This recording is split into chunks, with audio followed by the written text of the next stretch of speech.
Oke, assalamualaikum warahmatullahi wabarakatuh. Oke bro, berjumpa lagi nih ya. Episode kali ini saya akan membagikan sebuah pengalaman, dimana bagi para sopir yang bawa mobil yang bermesin menggunakan turbo itu, dulu itu saya pernah kasih tahu sama teman supir juga, teman supir senior lah, kalau bawa mobil yang memakai turbo itu, kalau setiap kita parkir pulang kerja itu disuruh ngidupin mesin selama 15 menit atau 20 menit bahkan sampai 30 menit. Sempat saya tanya itu fungsinya apa, tapi dia bilang cuma ya begitu, ya memang harus begitu. Selama saya bawa mobil ya belum lama ya, saya bawa mobil ya baru dari tahun 2008 sampai sekarang, jadi ya belum lama. Cuma banyaklah pengalaman yang saya dapat ya. Ini maaf saja jika suaranya tidak jelas ya, karena saya lagi di sedotan pasir. Ini cuma saya mau bagi-bagi pengalaman sama teman-teman ya. Ya seperti itulah.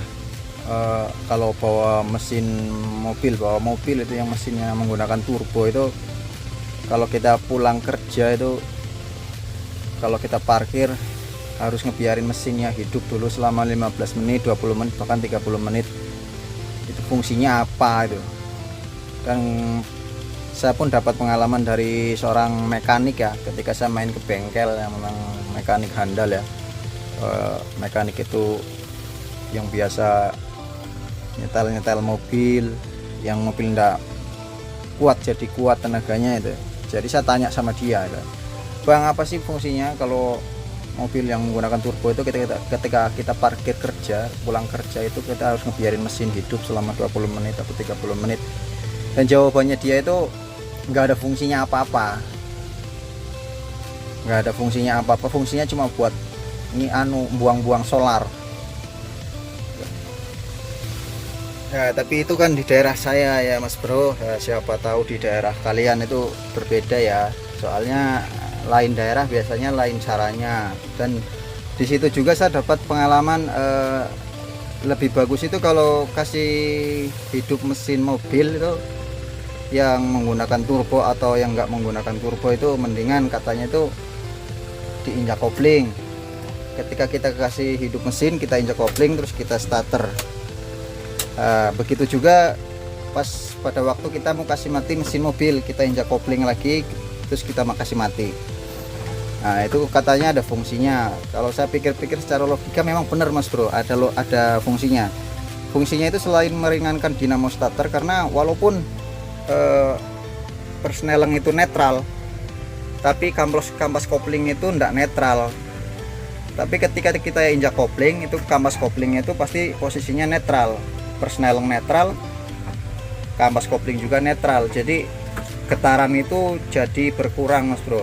Ketika kita ndak injak kopling, kita langsung kasih hidup mesin mobil, itu getarannya besar ya, sampai ke belakang, ke transmisi, sampai asblok pun goyang ya, bahkan bodi pun goyang gitu.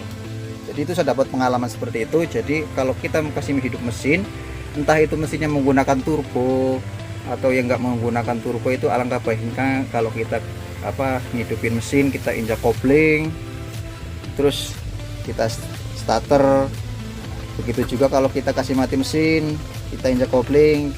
Kadang-kadang itu kebanyakan kita starter mesin mobil itu langsung kontak, bahkan belum duduk di jok, masih di bawah sambil berdiri langsung starter. Itu getarannya akan kuat ya getarannya ya, merasa jadi supir mungkin tahu lah yang namanya bantalan mesin itu, bahkan mungkin bisa jadi cepat jebol, dinamo juga jadi berat gitu, karena itu. Tapi kalau diinjak kopling itu semua jadi ringan. Persneleng netral, kampas kopling juga netral, jadi getarannya itu berkurang Mas Bro. Ya seperti itulah ya Mas Bro, siapa tahu bermanfaat, bukan tutorial ya, berbagi pengalaman. Ya pengalaman saya yang saya dapat itu seperti itu. Jika di daerah kalian nggak seperti itu, mungkin daerah lain juga caranya kan berbeda-beda. Itu kan di daerah saya seperti itu Mas Bro. Oke Mas Bro, terima kasih banyak yang udah ngikutin video saya. Jangan lupa like, komen, dan subscribe-nya. Semoga bermanfaat. Sampai ketemu lagi di video berikutnya. Wassalamualaikum warahmatullahi wabarakatuh.